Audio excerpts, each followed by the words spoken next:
الحمدللہ رب العالمین، الصلاۃ والسلام علی رسولہ الامین وعلی آلہ وصحبہ اجمعین الی یوم الدین، اما بعد۔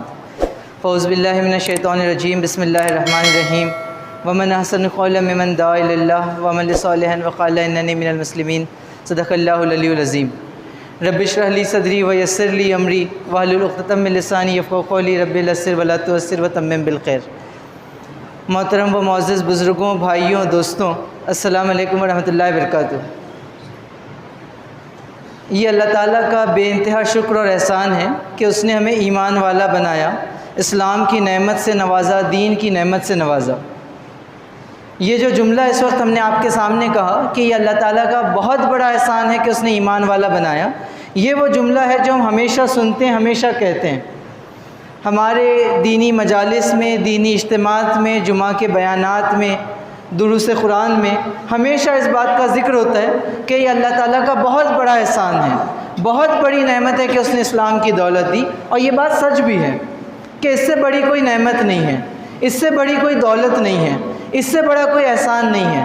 اگر ہم میں سے کسی شخص سے یہ بات کہی جائے کہ آپ کو روئے زمین کی ساری دولت دے دی جائے گی، سارا روپیہ پیسہ دے دیا جائے گا، بس اس کے بدلے آپ اپنے ایمان کو چھوڑ دیجئے، اس کے بدلے اسلام کو چھوڑ دیجئے، تو میں سمجھتا ہوں کہ ہم میں سے کوئی بھی شخص اس آفر کو قبول نہیں کرے گا، اس چیز کو قبول نہیں کرے گا۔ اس کا مطلب یہ ہوتا ہے کہ ہم میں سے ہر شخص یہ بات جانتا ہے یا یہ بات سمجھتا ہے کہ ہمارے لیے سب سے قیمتی اگر کوئی چیز ہے تو وہ اسلام ہے، سب سے اہم اگر کوئی چیز ہے تو وہ ایمان ہے۔ اسی لیے ہم بار بار یہ بات کہتے بھی ہیں، لیکن تھوڑا سا رک کر مجھے اور آپ کو اس بات پر غور کرنا ہے کہ اگر یہ اتنی بڑی نعمت ہے، اتنی بڑی دولت ہے، تو کیا محض زبان سے بار بار یہ بات کہنے سے کہ اللہ تعالیٰ تیرا بہت بڑا احسان ہے کہ تو نے ایمان والا بنایا، اس ایمان کا حق ادا ہو جائے گا؟ ایک بار نہیں 10 بار کہہ لیں، 10 بار نہیں 100 بار کہہ لیں، 100 بار نہیں ہم 10,000 بار یہ بات کہہ لیں کہ اللہ تعالیٰ تیرا بہت بڑا احسان ہے کہ ایمان عطا کیا، تیرا بہت بڑا احسان ہے کہ اسلام عطا کیا، تو کیا محض زبان سے بار بار کہنے سے ایمان کا حق ادا ہوتا ہے؟ ظاہر سی بات ہے نہیں ہوتا۔ کیا محض زبان سے بار بار کہنے سے اسلام کا حق ادا ہوتا ہے؟ نہیں ہوتا، بلکہ اس ایمان کے جو تقاضے ہیں، اس دین کے جو تقاضے ہیں، ان تقاضوں کو سمجھنا ہوگا، ان مطالبات کو سمجھنا ہوگا اور ان کو پورا کرنے کی کوشش کرنا ہوگی۔ تو جب ایک انسان ایمان کے مطالبوں کو سمجھتا ہے، ایمان کے تقاضوں کو سمجھتا ہے اور اس کو پورا کرنے کی جدوجہد کرتا ہے، تب جا کے یہ بات کہی جا سکتی ہے کہ ہاں یہ آدمی اصلاً بھی ایمان کی قدر کرتا ہے، اصلاً بھی اس کے دل میں اسلام کی اہمیت ہے۔ ورنہ میں زبانی طور پر انسان دعویٰ کرتا رہے اور اس کا عمل اس کو سپورٹ نہیں کرے، تو پھر اس کا مطلب یہ ہوتا ہے کہ اس کے دل میں بھی اصلاً ایمان کی قدر نہیں ہے، ایمان کی اہمیت نہیں ہے، اسلام کی اہمیت نہیں ہے۔ تو آج کی اس مختصر گفتگو میں ہم اس بات کو سمجھنے کی کوشش کریں گے کہ جس دین سے ہم اتنی شدید محبت کرتے ہیں، جس خدا سے محبت کا دعویٰ کرتے ہیں، جس نبی پاک صلی اللہ علیہ وسلم سے محبت کا دعویٰ کرتے ہیں، تو اس محبت کے تقاضے کیا ہیں، اس ایمان کے مطالبات کیا ہیں، اور موجودہ حالات میں ان مطالبات کو، ان تقاضوں کو کس طریقے سے پورا کیا جائے۔ یہاں اس بات سے پہلے کہ کیا تقاضے ہیں، ایک اور اہم بات ہم جس کی طرف اشارہ کرنا چاہیں گے وہ یہ ہے کہ جب ہم یہ کہتے ہیں کہ سب سے قیمتی چیز ایمان ہے، تو خود بخود یہ بات بھی لازم آ جاتی ہے کہ جو چیز جتنی زیادہ قیمتی ہوگی اس کی حفاظت اتنی زیادہ کی جائے گی، اس کا خیال اتنا زیادہ رکھا جائے گا، اس کے تقاضوں کو پورا کرنے کی اتنی زیادہ کوشش کی جائے گی۔ تو جب ایمان سب سے قیمتی ہے تو سب سے زیادہ حفاظت بھی اسی کی ہوگی، سب سے زیادہ توجہ بھی اسی پر ہوگی، سب سے زیادہ اسی کے مطالبات پر فوکس کیا جائے گا۔ تو جب ہم اپنے دین کو سمجھنے کی کوشش کرتے ہیں تو ہمارے پاس جو بنیادی سورس ہے، بنیادی ماخذ ہے، بنیادی اساس ہے، وہ اللہ کی کتاب قرآن مجید ہے، وہ اللہ کے رسول صلی اللہ علیہ وسلم کی سنت ہے، آپ کی احادیث مبارکہ ہیں، آپ کا کردار ہے، آپ کی سیرت ہے، اور اس سے ہم کو اصل معلوم پڑتا ہے کہ اس دین کے تقاضے کیا ہیں، اس دین کا مطالبہ کیا ہے۔ تو ہم سمجھتے ہیں کہ اس دین کا جو پہلا اور اولین مطالبہ ہے وہ یہ ہے کہ اگر آپ اپنے آپ کو ایمان والا سمجھتے ہیں، اگر ہم اپنے آپ کو ایمان والا سمجھتے ہیں، تو پھر حقیقی معنوں میں اللہ پر ایمان پیدا کیا جائے اور مضبوط ایمان پیدا کیا جائے، ایسا ایمان پیدا کیا جائے جس میں اللہ تعالیٰ کی معرفت ہو، اللہ تعالیٰ کی پہچان ہو، اللہ تعالیٰ پر غیر متزلزل یقین ہو، کامل یقین ہو، شدید بھروسہ ہو اللہ تعالیٰ کی ذات پر، اللہ پر ایسا بھروسہ ہو کہ پھر انسان کسی اور پر بھروسہ نہیں کرے، اللہ سے ایسی محبت ہو کہ اللہ کے مقابلے میں کوئی اور محبت نہیں ٹکے، اللہ سے ایسا خوف ہو کہ اللہ کے خوف کے آگے کسی اور کا خوف نہیں ہو، تو ایسا توکل، ایسا یقین، ایسا ایمان پیدا کرنا یہ اولین شرط ہے۔ اس کے بغیر انسان جو ہے وہ ایمان کے آگے کے مراحل طے نہیں کر سکتا۔ اس کے بغیر نہ تقویٰ پیدا ہو سکتا ہے، نہ احسان کا رویہ آ سکتا ہے، اس کے بغیر کچھ بھی نہیں ہو سکتا۔ تو پہلی اور اولین چیز جس کو مجھے اور آپ کو سمجھنا ہے وہ یہ ہے کہ ہمارے وجود کی جو معنویت ہے وہ اصلاً اللہ سے ہمارے تعلق سے ہے، اللہ پر ہمارے یقین سے ہے، اللہ پر ہمارے توکل سے ہے۔ اگر ہم یہ بات کہتے ہیں کہ واللہ خیر الرازقین، تو میں زبان سے یہ بات نہیں کہیں، بلکہ ہمارا دل اور ہمارا عمل اس بات کی گواہی دے کہ واللہ خیر الرازقین، اللہ بہترین رزق دینے والا ہے۔ تو پھر یہ آدمی جو رزق کے لیے سود کی طرف نہیں جائے گا، رزق کی تلاش میں حرام کاموں کی طرف نہیں جائے گا، رزق کے چکر میں، دولت کے چکر میں کسی اور کا حق نہیں مارے گا، دولت کے لالچ میں جو ہے کسی اور سے جہیز کا مطالبہ نہیں کرے گا، کسی اور پر ظلم استحصال نہیں کرے گا، کیونکہ یہ جانتا ہے کہ واللہ خیر الرازقین۔ جب آپ یہ کہتے ہیں کہ والقدر خیرہ و شرہ من اللہ تعالیٰ، ہر اچھی اور بری چیز اللہ کی طرف سے، تو اس کے نتیجے میں ایسا یقین پیدا ہو کہ انسان ہر مشکل کے معاملے میں کہے کہ ٹھیک ہے یہ مشکل آ تو گئی ہے، لیکن یہ مشکل بڑا چیلنج نہیں ہے، یہ مشکل مجھے ہرا نہیں سکتی، کیونکہ یہ مشکل میرے رب کی طرف سے آئی ہے اور میرا رب مجھے آزمانا چاہتا ہے۔ کوئی اچھی چیز ملے تب بھی انسان اس پر اکڑ نہ کرے، غرور کا معاملہ نہ کرے، بلکہ کہے کہ یہ نعمت بھی مجھے میرے رب نے دی ہے، اور اس حدیث کے مصداق اس کا معاملہ ہو جس میں رسول اللہ صلی اللہ علیہ وسلم نے یہ بات سمجھائی کہ مومن کا معاملہ یہ بڑا عجیب ہے کہ اس کے ہر معاملے میں خیر ہی خیر ہے، اس کے ہر معاملے میں اچھائی اچھائی ہے۔ جب اللہ تعالیٰ اس کو کوئی اچھی چیز عطا کرتا ہے، کوئی خیر کی چیز عطا کرتا ہے، تو اس پر وہ اللہ کا شکر ادا کرتا ہے اور اس کے نتیجے میں اللہ سے قریب ہو جاتا ہے۔ اور جب اس پر کوئی مصیبت آتی ہے، کوئی پریشانی آتی ہے، کوئی مشکل آتی ہے، تو اس پر صبر ادا کرتا ہے، صبر کرتا ہے اور اللہ سے قریب ہو جاتا ہے۔ تو یہ ایمان کے نتیجے میں انسان کا رویہ شکر پر مبنی رویہ ہوتا ہے، ایمان کے نتیجے میں انسان کا رویہ جو صبر پر مبنی رویہ ہوتا ہے، اور اس سے آگے بڑھ کر ایمان کے نتیجے میں انسان کے اندر ایسی مضبوطی پیدا ہوتی ہے کہ پھر دنیا کی کوئی طاقت اس کو ہلا نہیں سکتی، دنیا کی کوئی طاقت اس کو ڈرا نہیں سکتی، دنیا کی کوئی طاقت اس کو کمزور نہیں کر سکتی۔ اس کی مثال ہم کو یہاں سمجھ میں آتی ہے کہ جب رسول اللہ صلی اللہ علیہ وسلم ہجرت کر رہے ہیں، آپ دیکھیں ہجرت کا معاملہ کیا ہے۔ اللہ کے رسول صلی اللہ علیہ وسلم 13 سال تک مستقل مکہ میں جد و جہد کرتے رہے، دین کی دعوت دیتے رہے، لوگوں کو اسلام بتاتے رہے۔ اس کے نتیجے میں لوگوں نے گالیاں دی، مذاق اڑایا، پتھر مارے، ظلم کیا۔ آخر میں انہوں نے اس بات کا فیصلہ کیا کہ نعوذ باللہ ہم رسول اللہ صلی اللہ علیہ وسلم کو قتل کر دیں گے۔ اللہ تعالیٰ نے اپنے نبی کو حکم دیا کہ آپ ہجرت کر جائیے۔ رسول اللہ صلی اللہ علیہ وسلم ہجرت کر رہے ہیں۔ ہجرت کے موقع پر اللہ کے رسول صلی اللہ علیہ وسلم غار میں پناہ لیے ہوئے ہیں، کفار اللہ کے رسول کی تلاش میں نکلے ہوئے ہیں اور بالکل غار کے دہانے پر پہنچ گئے ہیں۔ اب معاملہ یہ ہے کہ غار کے اندر رسول اللہ صلی اللہ علیہ وسلم اور سیدنا ابوبکر صدیق رضی اللہ تعالیٰ عنہ موجود ہیں، اور غار کے دہانے پر جو کفار موجود ہیں، اور معاملہ یہ کہ تھوڑا سا کفار اگر جھک کر دیکھ لیں تو ہو سکتا ہے کہ نبی پاک نظر آ جائے، اب وہ ان کو نقصان پہنچا دیں۔ ایسے میں سیدنا ابوبکر صدیق ڈر کا اظہار کرتے ہیں، خدشے کا اظہار کرتے ہیں، اپنی جان کے لیے نہیں کرتے ہیں بلکہ اس لیے کرتے ہیں کہ کہیں نبی پاک صلی اللہ علیہ وسلم کو نقصان نہ پہنچا دیں۔ تو ایسے میں دیکھیے کہ ایمان کی مضبوطی کے نتیجے میں انسان کے منہ سے کیا الفاظ ادا ہوتے ہیں، انسان کے دل کی پکار کیا ہوتی ہے۔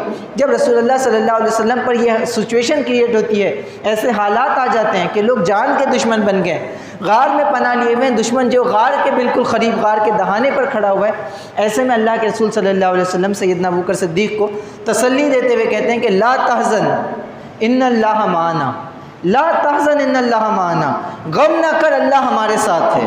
تو یہ جو بات رسول اللہ صلی اللہ علیہ وسلم نے کہی، یہ کوئی تقریر کا جملہ نہیں ہے جس کو رسول اللہ صلی اللہ علیہ وسلم نے بہت سوچ سمجھ کے بیان کیا، یہ کوئی کتاب میں لکھی ہوئی بات نہیں ہے جس کو اللہ کے رسول نے بہت سوچ سمجھ کے لکھا، بلکہ ایمان کے نتیجے میں یہ فطری رسپانس، فطری رد عمل رسول اللہ صلی اللہ علیہ وسلم کا آیا کہ مشکل حالات میں وہ مشکل کو دیکھ کر ڈرے نہیں، بلکہ مشکل کو دیکھ کر ان کا اللہ پر ایمان اور مضبوط ہو گیا۔ تو یہ بہت اہم چیز ہے کہ جس کے دل میں ایمان ہوتا ہے اور مضبوط ایمان ہوتا ہے تو اس کا معاملہ یہ ہوتا ہے کہ مشکل حالات میں اس کا ایمان اور مستحکم ہو جاتا ہے، اور جس کا ایمان کمزور ہوتا ہے وہ مشکل حالات میں ڈر جاتا ہے، اس کو لگتا ہے اب تو فلاں حکومت آ گئی، اب تو فلاں قوانین بن گئے، اب تو ہمارے ساتھ یہ ہو رہا ہے وہ ہو رہا ہے، اس کے نتیجے میں مایوسی کا شکار ہوتا ہے، ڈر کا شکار ہوتا ہے، بزدلی کا شکار ہوتا ہے، خوف کا شکار ہوتا ہے۔ لیکن جس کا ایمان مکمل ہوتا ہے، جس کو اللہ پر یقین ہوتا ہے، وہ کہتے ہیں لا تحزن ان اللہ معنا، غم نہ کر اللہ ہمارے ساتھ ہے، کیسے ہی حالات کیوں نہ آ جائیں اللہ ہمارے ساتھ ہے اور اللہ ہمارا سب سے بڑا سہارا ہے۔ اس بات کو سمجھنا بہت ضروری ہے۔ ایمان کے حوالے سے دوسری اہم بات یہ بھی ہے کہ ہم اکثر ایمان کی حفاظت کی بات کرتے ہیں، ایمان کی تکمیل کی بات کرتے ہیں، لیکن سوال یہ کہ یہ محض جو چند الفاظ کا نام نہیں ہے، چند عبادات کا نام نہیں ہے، بلکہ اس سے آگے بڑھ کے اپنی مکمل زندگی کو اللہ تعالیٰ کے لیے کر لینا ہے۔ بخاری شریف کی حدیث ہے، ابن عباس رضی اللہ تعالیٰ عنہ روایت کرتے ہیں کہ رسول اللہ صلی اللہ علیہ وسلم نے فرمایا، من احب للہ وہ ابغض للہ وہ آتا للہ وہ منع للہ فقد استکمل الایمان۔ کتنی پیاری حدیث ہے جس میں رسول اللہ بتاتے ہیں کہ ایمان کیسے مکمل ہوتا ہے۔ آپ اپنے ایمان کی قدر کرتے ہیں، ایمان کو اہم سمجھتے ہیں، ایمان کو بچا کر اللہ کے پاس لے جانا چاہتے ہیں، ایمان کی تکمیل کرنا چاہتے ہیں، تو رسول اللہ صلی اللہ علیہ وسلم بتا رہے ہیں کہ ایمان کیسے مکمل ہوتا ہے۔ آپ فرماتے ہیں من احب للہ، جس نے محبت کی تو اللہ کے لیے، وہ ابغض للہ، دشمنی کی تو اللہ کے لیے، وہ آتا للہ، کسی کو کوئی چیز دی تو اللہ کے لیے، وہ منع للہ، کسی سے کوئی چیز روک کے رکھی تو اللہ کے لیے، فقد استکمل الایمان، پس اس نے اپنے ایمان کو مکمل کر لیا۔ یعنی کہ ایمان محض زبان سے کلمے کی ادائیگی کا نام نہیں ہے، محض اللہ کو ایک اللہ اپنا رب ماننے کا نام نہیں ہے، بلکہ اس چیز کا نام ہے کہ انسان کی ہر چیز اللہ تعالیٰ کے لیے ہو جائے۔ اب پھر وہی کہے کہ قل ان صلاتی و نسکی و محیای و مماتی للہ رب العالمین، کہو میری نماز، میری قربانی، میرے تمام مراسم عبودیت، وہ محیای و مماتی، اور میرا جینا اور میرا مرنا، للہ رب العالمین، سب کچھ اللہ رب العالمین کے لیے۔ تو ہم سمجھتے ہیں کہ اس ایمان کا، اس دین کا، اسلام کا پہلا جو مطالبہ مجھ سے اور آپ سے، پہلا جو تقاضا مجھ سے اور آپ سے وہ یہ کہ اگر ہم اللہ کو ایمان رکھتے ہیں، اللہ کی قدر کرتے ہیں، اللہ سے محبت کرتے ہیں، تو اپنے ایمان کو مضبوط کرنے کی کوشش کریں۔ اور ایمان کی مضبوطی کا معاملہ یہ ہے کہ اللہ سے محبت ہو تو پھر کسی اور سے نہیں ہو، اللہ سے خوف ہو تو کسی اور کا خوف نہیں ہو، اور ساری زندگی جو وہ اللہ تعالیٰ کے لیے ہو جائے۔ یہ اس دین کا پہلا مطالبہ ہے۔ دوسرا جو اہم ترین مطالبہ، جو دوسرا اہم ترین تقاضا اس دین کا ہے وہ یہ کہ اگر اس دین کی قدر کرتے ہیں، اس کو اہم سمجھتے ہیں، تو اس کو سمجھنے کی کوشش کرنا پڑے گی، اس کو سیکھنے کی کوشش کرنا پڑے گی، اس سے زیادہ استفادے کی کوشش کرنا پڑے گی۔ یہ ممکن نہیں ہے کہ ایک آدمی اسلام کو اہم تو سمجھتا ہو، لیکن اس کے باوجود بھی وہ اسلام کو سیکھنے کی فکر نہیں کر رہے، دین کو سمجھنے کی فکر نہیں کر رہے، قرآن مجید کو سمجھنے کی فکر نہیں کر رہے۔ اگر آپ اللہ کی کتاب کو سمجھنے کی فکر نہیں کرتے، اس کو سمجھنے کی کوشش نہیں کرتے، احادیث کو سمجھنے کی کوشش نہیں کرتے، سنت مبارکہ کو سمجھنے کی کوشش نہیں کرتے، دین کے بنیادی مطالبات کو اور اس کے فہم کو سمجھ حاصل کرنے کی کوشش نہیں کرتے، اس کا سیدھا مطلب یہ کہ اس کی اہمیت نہیں ہے۔ انسان کے لیے جو چیز اہم ہو، انسان اس کو سیکھنے کی کوشش کرتے ہیں۔ ایک انسان اپنے کاروبار کے لیے گاڑی بنانا سیکھتا ہے، میکینک ہے وہ گاڑی بنانا سیکھ رہا ہے، کوئی گاڑی ڈرائیور ہے گاڑی چلانا سیکھتا ہے، کوئی الگ الگ مشینز بنانا سیکھ رہا ہے، الیکٹریشین ہے تو الیکٹریسٹی کی چیزیں سیکھ رہے ہیں۔ تو غرض ہم دنیا بھر کی چیزیں سیکھتے ہیں، مراٹھی سیکھتے ہیں، ہندی سیکھتے ہیں، انگلش سیکھتے ہیں، میتھمیٹکس سیکھتے ہیں، دنیا بھر کی وہ تمام چیزیں جس سے ہماری مادی ضرورتیں پوری ہوتی ہیں، جس کے ذریعے سے ہم کو روزگار میسر آتا ہے، پیسہ ہاتھ میں آتا ہے، ہم ان تمام چیزوں کو سیکھیں۔ اور اللہ کی کتاب کے بارے میں بولتے ہیں نہیں وہ تو نہیں سیکھا جا سکتا، اب تو میری عمر بہت ہو گئی ہے، یا مجھے تو عربی نہیں آتی، یا میں نے بچپن میں یہ چیز نہیں سیکھی۔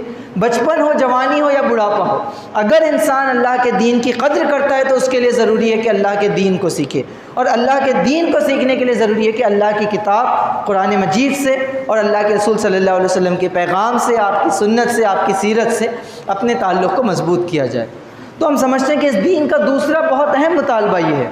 اسی لیے آپ دیکھتے ہیں کہ جب وحی کے نزول کا آغاز ہوا تو پہلی جو وحی نازل ہوئی وہ پڑھنے سے متعلق تھی۔ اقرأ باسم ربک الذی خلق، خلق الانسان من علق، اقرأ وربک الاکرم الذی علم بالقلم علم الانسان ما لم یعلم، کہ پڑھو اپنے رب کے نام سے جس نے تمہیں پیدا کیا۔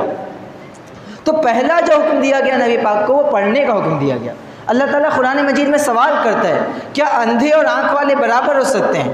ظاہر سی بات ہے نہیں ہو سکتے۔ یہ کہا گیا کہ ویسے جو لوگ علم رکھتے ہیں، جو اللہ کی معرفت رکھتے ہیں، اللہ کے دین کی سمجھ رکھتے ہیں، اور وہ جو نہیں رکھتے ہیں وہ برابر نہیں ہو سکتے۔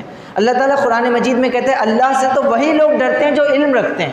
تو یہ علم کا جو معاملہ ہے یہ محض علماء اکرام کے ساتھ، ائمہ کے ساتھ، خطبہ کے ساتھ، مفتیان اکرام کے ساتھ مشروط نہیں ہے، بلکہ یہ بات کہی گئی کہ ہر شخص کو سیکھنے کی ضرورت ہے۔ ہر شخص اللہ کو اپنا رب مانتا ہے تو ہر شخص سیکھے گا کہ اللہ کا حکم کیا ہے۔ ہر شخص کے لیے ضروری ہے کہ وہ سمجھے حلال کیا ہے، حرام کیا ہے۔ ہر شخص کے لیے ضروری ہے کہ وہ سمجھے کہ اللہ کے دین کا پیغام کیا ہے۔ یہ بڑی بنیادی اور بنیادی اہم بات ہے۔ سورہ قمر میں اللہ تعالیٰ 4 دفعہ یہ بات کہتا ہے وَلَقَدْ يَسَّرْنَا الْقُرْآنَ لِلذِّكْرِ، اور ہم نے اس قرآن کو سمجھنے کے لیے آسان کر دیا۔ تو کیا کوئی ہے جو سوچے اور سمجھے؟ تو یہ بڑی اہم بات ہے، مجھے اور آپ کو بہت سنجیدگی سے اس پہ غور کرنا پڑے گا کہ ہم روزانہ صبح اٹھ کر اگر 2 روپے کا اخبار بھی خریدتے ہیں تو اس کو سمجھ کر پڑھنے کی کوشش کرتے ہیں، اس سے جاننے کی کوشش کرتے ہیں، اور اللہ کی کتاب کے سلسلے میں سمجھنے کا اگر معاملہ نہیں ہو تو یہ اللہ کی کتاب کی توہین ہوگی، اللہ کی کتاب کی بے حرمتی ہوگی۔ آپ جانتے ہیں کہ اللہ کے رسول صلی اللہ علیہ وسلم کی ایک حدیث ہے جس میں اللہ کے رسول نے فرمایا کہ رسول قیامت کے دن اللہ سے شکایت کریں گے، یعنی قرآن مجید میں بات کہی گئی کہ رسول شکایت کریں گے کہ اللہ تعالیٰ میری قوم نے اس قرآن کو اپنی پیٹھ کے پیچھے ڈال دیا تھا۔ مولانا حکیم الامت مولانا اشرف علی تھانوی علیہ رحمہ اس کی تفسیر بیان کرتے ہوئے کہتے ہیں کہ قرآن کو پیٹھ کے پیچھے ڈالنے کا مطلب یہ ہے کہ قرآن کو نہیں پڑھنا، قرآن کو نہیں ماننا، قرآن کو نہیں سمجھنا، قرآن پہ عمل نہیں کرنا، قرآن کی دعوت نہیں دینا، یہ تمام چیزیں جو قرآن مجید کو پیٹھ کے پیچھے ڈالنے کا مصداق ہے۔ اور یہ بات کہی گئی کہ جو لوگ یہ کام کریں گے رسول اللہ ان کی شکایت کریں گے۔ تو دوسرا بڑا اہم مطالبہ یہ ہے کہ ہم اس دین کو سیکھنے کی کوشش کریں، اللہ کی کتاب کو سمجھنے کی کوشش کریں۔ جتنے ذرائع موجود ہیں ہم خود سے پڑھیں، ترجمہ پڑھیں، دروس کی مجلسوں کا حصہ بنیں، ہمارے پاس جو علماء اکرام موجود ہیں ان سے سیکھیں۔ غرض سیکھنے کے بہت سے ذرائع موجود ہیں، لیکن انسان کے اندر تڑپ ہونی چاہیے کہ میں اپنے رب کے پیغام کو سیکھوں گا، اس کے دین کو سیکھوں گا، اس کے جو وہ احکامات کو سمجھنے کی کوشش کروں گا۔ یہ دوسرا بڑا اہم مطالبہ ہے۔ تیسری جو بڑی اہم چیز اس دین کا مطالبہ ہے مجھ سے اور آپ سے، وہ یہ کہ اس دین کی دعوت دی جائے۔ اگر ہم کو یہ دین ملا ہے تو یہ ہماری ذمہ داری ہے کہ تمام انسانوں تک اس دین کو پہنچایا جائے۔ میرے اور آپ کے بنائے جانے کا مقصد ہی یہ ہے، امت مسلمہ کے برپا کیے جانے کا مقصد ہی یہ ہے۔ اللہ تعالیٰ کہتا ہے وَكَذَلِكَ جَعَلْنَاكُمْ أُمَّةً وَسَطًا لِتَكُونُوا شُهَدَاءَ عَلَى النَّاسِ وَلِيَكُونَ الرَّسُولُ عَلَيْكُمْ شَهِيدًا۔ اس طرح ہم نے آپ کو ایک امت وسط بنایا، درمیان کی امت بنایا، بیچ کی امت بنایا۔ کیوں بنایا؟ تاکہ آپ انسانوں کے سامنے حق کی گواہی کا کام کریں، اسلام کی دعوت کا کام کریں، اور رسول آپ پر گواہ ہو۔ امت مسلمہ کے بارے میں یہ بات کہی گئی کہ کنتم خیر امت اخرجت للناس، کہ تم بہترین امت ہو جو لوگوں کی بھلائی کے لیے برپا کی گئی ہو۔ اور تم بہترین امت اس لیے نہیں ہو کہ اللہ سے تمہاری کوئی رشتہ داری ہے، اس لیے نہیں ہو کہ نبی پاک صلی اللہ علیہ وسلم کے امتی ہو، بلکہ تم کچھ خاص کام کرتے ہو، اس وجہ سے تم بہترین ہو۔ اب وہ کام کیا ہے؟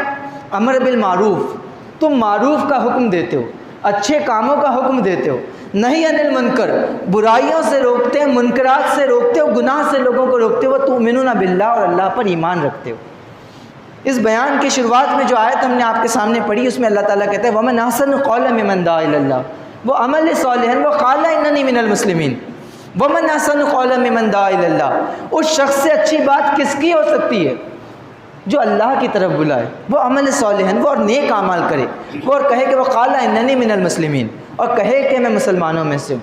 تو مجھے اور آپ کو یہ بات سمجھنا پڑے گا کہ ہمارے اور آپ کے بنائے جانے کا مقصد ہی یہ ہے کہ ہم تمام انسانوں تک اس دین کی دعوت کو پہنچائیں، توحید کے پیغام کو پہنچائیں، رسالت کے پیغام کو پہنچائیں، آخرت کے تصور کو پہنچائیں، وحدت بنی آدم کے تصور کو پہنچائیں۔ یہ ہماری ذمہ داری ہے۔ نبی پاک صلی اللہ علیہ وسلم کو اسی کام کے لیے بھیجا گیا تھا۔ اللہ تعالیٰ کہتا ہے هو الذی ارسل رسولہ بالہدی ودین الحق لیظہرہ علی الدین کلہ وکفی باللہ شہیدا۔ وہ اللہ ہی ہے جس نے اپنے رسول کو بھیجا، اور کیسے بھیجا؟ بالہدی ودین الحق، ہدایت کے ساتھ بھیجا، دین حق دے کر بھیجا۔ اور کیوں بھیجا؟ لیظہرہ علی الدین کلہ، تاکہ ظاہر کرے اس دین کو باقی تمام ادیان پر۔ وکفی باللہ شہیدا، اس بات پر اللہ کی گواہی کافی ہے۔ کہیں کہا ولو کری الکافرون، چاہے کفار کو کتنا ہی برا لگے لیکن اسی کام کے لیے بھیجا۔ کہیں کہا ولو کری المشرکون، مشرکین کو کتنا ہی برا لگے لیکن اسی کام کے لیے بھیجا۔ تو یہ بہت اہم ہے کہ انبیاء کو اسی کام کے لیے بھیجا گیا تھا، امت مسلمہ کو اسی کام کے لیے برپا کیا گیا تھا کہ وہ اللہ کے دین پر ایمان لائیں، اللہ کے دین کو سیکھیں، اللہ کے دین پر عمل کریں، اللہ کے دین کو تمام انسانوں تک پہنچائے، اور اس سے آگے بڑھ کے اللہ کے دین کو قائم کرے۔ سورہ شورا میں یہ بات کہی گئی کہ اللہ تعالیٰ 5 انبیاء کا ذکر کرتا ہے، حضرت نوح علیہ السلام کا، حضرت ابراہیم علیہ السلام کا، حضرت موسیٰ علیہ السلام کا، حضرت عیسیٰ علیہ السلام کا، اور رسول اللہ صلی اللہ علیہ وسلم کا۔ اور کہتا ہے کہ ہم نے ان سب کو کیا کام دیا تھا؟ ہم نے ان سب سے یہی کہا تھا کہ ان اقیموا الدین ولا تتفرقوا فیہ، قائم کرو اس دین کو اور اس میں تفرقے میں نہ پڑو۔ تو تیسری بڑی اہم چیز یہ کہ میں اور آپ اس بات کو سمجھیں کہ میری اور آپ کی یہ بڑی ذمہ داری ہے کہ ہم اللہ کے دین کی دعوت جو لوگوں تک پہنچائیں۔ یہ بات اس حوالے سے بھی بڑی اہم ہے کہ آج میں اور آپ اس مسجد میں بیٹھے ہوئے ہیں، اس جمعہ کے بیان کو سن رہے ہیں، جمعہ کی نماز ادا کریں گے انشاءاللہ۔ تو میں اور آپ اپنے آپ سے یہ سوال پوچھیں کہ ہمارے پاس یہ دین کیسے آیا، ہم کو یہ توفیق کیسے ملی، ہم کو یہ موقع کیسے ملا۔ یہ آسانی سے تو نہیں مل گیا. لوگوں نے اپنا گھر بار چھوڑا، قربانیاں دی، جدوجہد کی، عرب سے نکل کر آئے، دنیا بھر سے نکل کر آئے، انہوں نے اسلام پھیلایا، انہوں نے یہاں پہ دین کی دعوت دی، جس کے نتیجے میں ہمارے آبا و اجداد نے اسلام قبول کیا اور آج ہم یہاں بیٹھے ہوئے ہیں. اگر وہ دعوت کی کوششیں نہیں کرتے ہیں تو ہم یہاں نہیں ہوتا. ہو سکتا ہے کہ ہم بھی کسی پتھر کے آگے جھک رہے ہوتے ہیں، کسی پیڑ کی عبادت کر رہے ہوتے ہیں، کسی ندی کی عبادت کر رہے ہوتے ہیں، کسی جانور کو اپنا خدا سمجھ رہے ہوتے ہیں. یہ ان لوگوں کی محنتیں تھیں جس کے نتیجے میں ہم تک دین پہنچا. اب یہ ہماری ذمہ داری ہے کہ ہم جو باقی لوگوں تک اس پیغام کو پہنچائیں، اپنے قول سے بھی اور اپنے عمل سے بھی، اپنی زبان سے بھی اور اپنے کردار سے بھی. ہر شخص جس سے ہم مل رہے ہیں اس تک کم از کم یہ بات پہنچنا ضروری ہے. یہ ہماری ذمہ داری ہے کہ ہم اس کو یہ بات بتائیں کہ ایک آدمی ہندو ہو، مسلمان ہو، دلت ہو، برہمن ہو، شیڈول ٹرائب کا ہو، شیڈول کاسٹ کا ہو، ناستک ہو، سکھ ہو، کچھ بھی ہو، سب کا بنانے والا ایک خدا اللہ رب العزت ہے. اس ساری کائنات کا بنانے والا ایک خدا ہے. بہت سارے خدا نہیں ہیں جنہوں نے مل کے بنایا. ہر کسی کو یہ بتانا ضروری ہے کہ ہر چیز کا ایک نتیجہ آتا ہے، ہر چیز کا رزلٹ پیدا ہوتا ہے. انسان کی زندگی کا بھی نتیجہ جو آخرت کی شکل میں آئے گا. ہر انسان کو یہ بتانا ضروری ہے کہ رسول اللہ صلی اللہ علیہ وسلم صرف مسلمانوں کے نبی نہیں، ساری انسانیت کے نبی ہیں. وما ارسلناک الا رحمۃ للعالمین. ہر انسان کو یہ بتانا ضروری ہے کہ قرآن مجید صرف مسلمانوں کی کتاب نہیں ہے بلکہ تمہاری بھی کتاب ہے. شہر رمضان الذی انزل فیہ القرآن ھدی للناس. یہ ھدی للناس ہے، تمام انسانوں کے لیے ہدایت ہے. ہر انسان کو یہ بتانا ضروری ہے کہ یہ جو ذاتی واد ہے، یہ جو کاسٹزم ہے، یہ جو نفرت ہے، یہ اس بنیاد پر کہ انسان کسی کو بڑا اور کسی کو چھوٹا سمجھتا ہے، لیکن وہ اس بات کو جان لے کہ اللہ تعالیٰ نے تمام انسانوں کو ایک ماں باپ سے پیدا کیا. کوئی چھوٹا نہیں ہے، کوئی بڑا نہیں ہے. تو یہ تصور کہ مسئلہ یہ ہے کہ جب انسان خدا کو بانٹ دیتا ہے تو انسانیت کو بھی بانٹ دیتا ہے، اور جب ہم ایک خدا کی دعوت دیتے ہیں تو ہم ساری انسانیت کو جوڑنے کی دعوت دیتے ہیں. آپ ایک خدا کو مانیں گے، ایک رسول کو مانیں گے، ایک دین کو مانیں گے تو اپنے لیے اس دنیا میں بھی کامرانی کے راستے ہموار کریں گے اور آخرت میں بھی کامرانی کے راستے ہموار کریں گے. تو تیسری بڑی اہم چیز یہ کہ دعوت کا کام کیا جائے، تمام لوگوں تک اللہ کے دین کے پیغام کو، کم از کم توحید، رسالت، آخرت، وحدت بنی آدم کے بنیادی پیغام کو تمام انسانوں تک پہنچایا جائے. تمام لوگوں تک جن سے ہمارا انٹریکشن ہے، چاہے ہمارے بزنس پارٹنرز ہوں، چاہے ہمارے کسٹمرز ہوں، چاہے ہمارے کلیگس ہوں، چاہے ہمارے کلاس میٹ ہوں، چاہے ہمارے پڑوسی ہوں، جو بھی ہوں، ان تک یہ پیغام پہنچانا یہ ہماری ذمہ داری ہے. اور رسول اللہ صلی اللہ علیہ وسلم نے یہ بات کہی کہ تم یہ کام لازماً کرتے رہا کرو، ورنہ ایک وقت ایسا آئے گا کہ تم اللہ سے دعائیں مانگو کہ اللہ تعالیٰ تمہاری دعاؤں کو قبول نہیں کرے گا. تو یہ تیسری بڑی اہم چیز ہے. چوتھا اس دین کا بڑا مطالبہ جو ہے وہ یہ کہ صرف دین کی دعوت نہیں دینی ہے بلکہ اس دین کو قائم بھی کرنا ہے. اس کو ایک نظام کی حیثیت سے قائم کرنا ہے، اس طریقے سے قائم کرنا ہے کہ ہر چیز اللہ کی مرضی کے مطابق ہو، ہر چیز اللہ کے منشا کے مطابق ہو، یہاں کا ہر معاملہ جو ہے اللہ تعالیٰ کے احکامات کے مطابق ہو. اور اگر وہ چیز کرنی ہے تو اس کے لیے یہ ضروری ہے کہ ہم جو ہے وہ اپنی جنریشن کو تیار کریں، اپنے آپ کو تیار کریں، اس طریقے سے تیار کریں جس طریقے سے جو رسول اللہ صلی اللہ علیہ وسلم نے اپنے ساتھیوں کو تیار کیا تھا. صلاحیت کے اعتبار سے بھی تیار کریں اور صلاحیت کے اعتبار سے بھی تیار کریں. دین میں دونوں کی اپنی اہمیت ہے، تقوی کی اپنی اہمیت ہے، صلاحیت کی اپنی اہمیت ہے. تقوی کی اپنی اہمیت ہے، صلاحیت کی اپنی اہمیت ہے، صلاحیت کی اپنی اہمیت ہے. اسی لیے آپ دیکھتے ہیں کہ رسول اللہ صلی اللہ علیہ وسلم کے جو ساتھی تھے وہ دونوں میدانوں کے ماہرین تھے. ایک طرف تو اللہ تعالیٰ کی ایسی عبادتیں کرتے تھے کہ آپ کی روح کانپ جائیں، اور دوسری طرف یہ کہ جس میدان کے ہوتے تھے اس میدان کے ایکسپرٹ ہوتے تھے. حسان بن ثابت رضی اللہ تعالیٰ عنہ، اللہ کے رسول کہتے ہیں کہ تمہارے شیر جو ہے وہ دشمن پہ تیر کی طرح اثر کرتے ہیں. بہترین شاعر. خالد بن ولید بہترین جنگجو. عبد الرحمن بن عوف بہترین تاجر. تو غرض اللہ کے رسول صلی اللہ علیہ وسلم نے الگ الگ میدانوں کے ماہرین تیار کیے، الگ الگ میدانوں کے ایکسپرٹس تیار کیے. یہ حالات کا ضرور تقاضا ہے، دین کا مطالبہ ہے کہ ہم بھی ایکسپرٹس تیار کریں، اچھے لوگ تیار کریں، شکایتوں کے مزاج سے باہر آئیں. ہم اکثر کہتے ہیں کہ میڈیا ہمارے خلاف پروپیگنڈا کر رہا ہے، گودی میڈیا ہے، یہ غلط ہے، وہ غلط ہے. تو کس نے اس بات سے روکا ہے کہ ہم اپنے میڈیا جرنلسٹ تیار کریں، اپنا میڈیا ہاؤس تیار کریں، اپنے لوگ تیار کریں تاکہ وہ انصاف کی بات کر سکیں. ہم یہ کہتے ہیں کہ عدالتوں سے انصاف میں دیری ہو رہی ہے، مناسب فیصلے نہیں آ رہے ہیں. تو پھر یہ ہماری ذمہ داری بن جاتی ہے کہ ہم اچھے لائرز تیار کریں، اچھے بیرسٹرز تیار کریں جو صرف مسلمانوں کے انصاف کی بات نہیں کریں بلکہ تمام انسانوں کے لیے انصاف کی بات کریں. تو یہ بڑی اہم چیز ہے کہ انسانیت آج پریشان ہے، دنیا آج پریشان ہے، ملت اسلامیہ آج پریشان ہے. اس پریشانی کا جو حل ہے وہ اس بات میں ہے کہ ہم اپنے آپ کو تیار کریں، اپنے بچوں کو تیار کریں۔ ہر شخص یہ چاہتا ہے کہ مودودی پیدا ہو، ہر شخص یہ چاہتا ہے کہ اشرف علی تھانوی علیہ رحمہ پیدا ہو، ہر شخص یہ چاہتا ہے کہ ابوالکلام آزاد پیدا ہو، لیکن ساتھ ہی خواہش ہے کہ وہ کسی اور کے گھر پیدا ہو۔ میرا بچہ تو نہیں بنے گا، میرا بچہ تو کچھ ITI کر لے گا، کچھ 10-15 ہزار کما کے دے دے گا تو مجھے کافی ہو جائے گا۔ تو جب ہم اتنے چھوٹے خواب دیکھیں گے تو ہم اپنے مسائل کو حل نہیں کر سکیں گے۔ اگر ہم اپنے مسائل کو حل کرنا چاہ رہے ہیں تو ہم کو جنریشنز میں انویسٹ کرنا پڑے گا، نسلوں میں انویسٹ کرنا پڑے گا، اور مختلف میدانوں کے ماہرین تیار کرنا پڑیں گے۔ اچھے بزنس مین ہوں، جو جتنے اچھے تاجر ہوں اتنے اچھے مسلمان بھی ہوں، اچھے انجینئرس ہوں، جتنے اچھے انجینئرس ہوں اتنے ہی اچھے مسلمان ہوں، اچھے ڈاکٹرس ہوں، اچھے لائرس ہوں، اچھے ٹیچرس ہوں، غرض ہر میدان کے ماہرین ہوں۔ تو جب یہ سارے لوگ تیار ہوں گے ہمارے پاس تو ہم جو لوگوں کو کنٹریبیوٹ کرنے کی پوزیشن میں آئیں گے، لوگوں کو کچھ دینے کی پوزیشن میں آئیں گے۔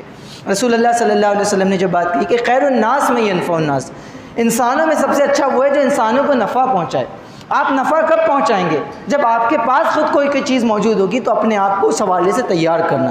دنیا اس شخص کا لوہا مانتی ہے، اس قوم کے پیچھے چلتی ہے جو کنٹریبیوٹ کرتی ہے، جو لوگوں کو دیتی ہے۔ تو مجھے اور آپ کو غور کرنا پڑے گا کہ ہم کیسے کنٹریبیوٹ کرنے کی پوزیشن میں آئیں، مانگنے کی پوزیشن سے نکل جائیں۔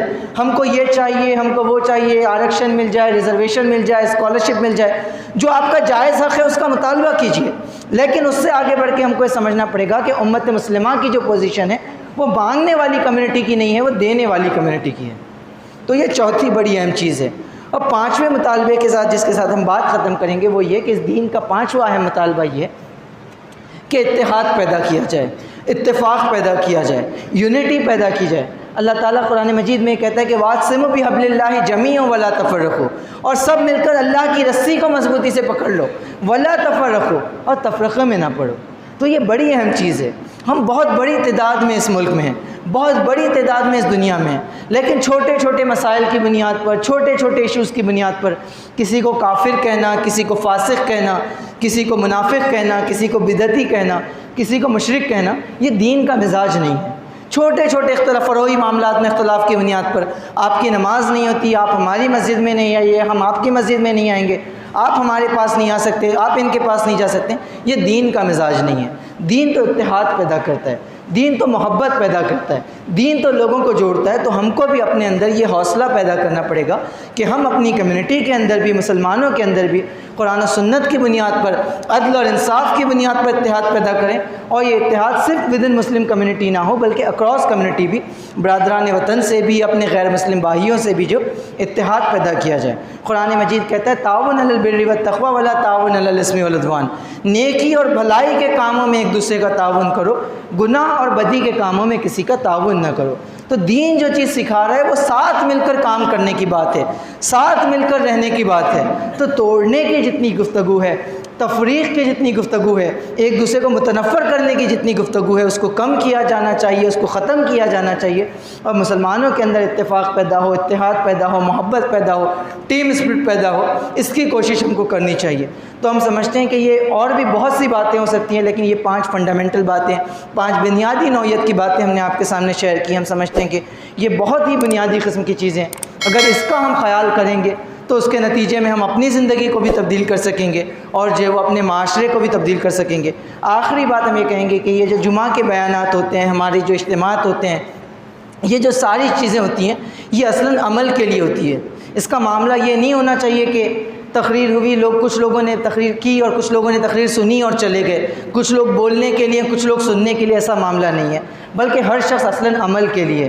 تو ہم کو جو عمل کا مزاج اپنانے کی ضرورت ہے، مجاہدے کا مزاج اپنانے کی ضرورت ہے، کوشش کا مزاج اپنانے کی ضرورت ہے، اور ہم جو کچھ چیزیں سیکھیں، جو کچھ چیزیں سمجھیں، جس حد تک ہماری استعداد ہو، جس حد تک ہماری کیپیسٹی ہو، جس حد تک ہمارے لیے ممکن ہو، ہم عمل کا مزاج اپنائیں۔ اگر ہم عمل کرتے ہیں، جدوجہد کرتے ہیں، تو اللہ تعالیٰ کا یہ وعدہ ہے کہ وَالَّذِينَ جَاهَدُوا فِينَا لَنَهْدِيَنَّهُمْ سُبُلَنَا، جو لوگ اللہ کی راہ میں مجاہدہ کرتے ہیں اللہ تعالیٰ ان کے لیے راستے کھولتا ہے۔ اللہ تعالیٰ سے دعا ہے کہ اللہ تعالیٰ ہمارے لیے بھی راستے کھولے، ایسے راستے جو اس دنیا میں اقامت دین کی طرف اور آخرت میں جنت الفردوس کی طرف لے جائے۔ اللہ تعالیٰ ہم تمام کو کہنے سننے سے زیادہ عمل کی توفیق عطا فرمائے۔